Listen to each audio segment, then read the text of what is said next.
Let's talk about Coinbase for a minute. So recently, the SEC charges Bittrex for operating as an undisclosed securities exchange. Some pundits think that they're coming after Coinbase next. In recent news, Barclays upped its price target to $74 from 70. Price is currently trading at 63.48. We'll get into that in a little bit.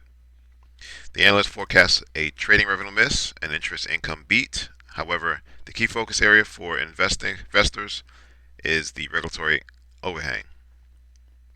Now, what's interesting is that despite the SEC wanting to crack down everything in the U.S., Brian Armstrong, who's the CEO of Coinbase, said the company is willing to consider moving away from the U.S. if the country's regulatory environment doesn't improve. Now, we got recent news last night that Coinbase did receive a license to operate in the offshore haven of Bermuda. So, we also see some downward pressure in the overall crypto space. That should put also some downward pressure on Coinbase as well. All right, so let's zoom out to the monthly chart at the moment.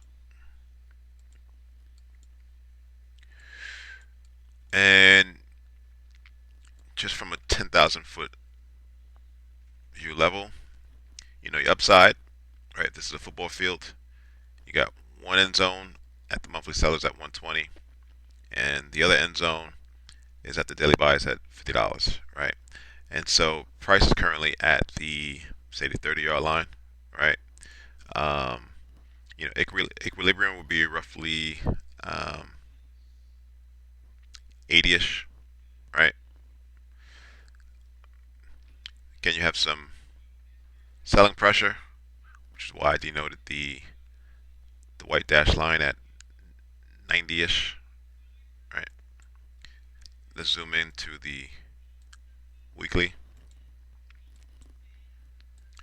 and we can see that we had a lot of range bound price action for since late January, right?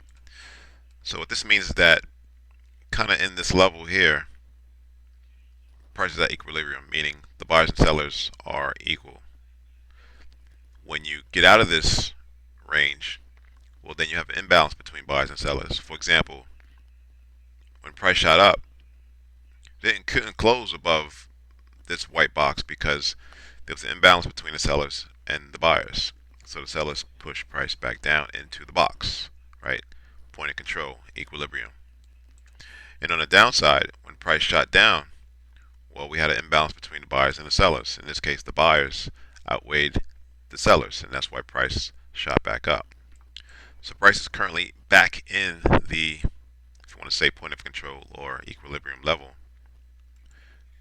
If we go down to the daily, forgot what caused price to drop.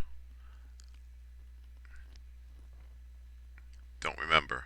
But you could say that level 80 plus, selling at wholesale. So you're going to have sellers step in.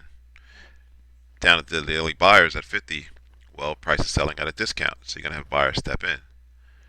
Price is right now in the middle again of the white box. So it's really not a place to trade because it's going to be choppy, right? Unless you get some momentum or some news. Um, the shell line represents the 200-day moving average, but for me, I'm not interested in any news or any price level until price is at a level where there's imbalance between buyers and sellers. I like this level at 50 as price only penetrated the zone roughly 40%. So there should be some buyers below 50 and 45. That's all I got for now on Coinbase. Thanks for watching. Subscribe. Please like the video.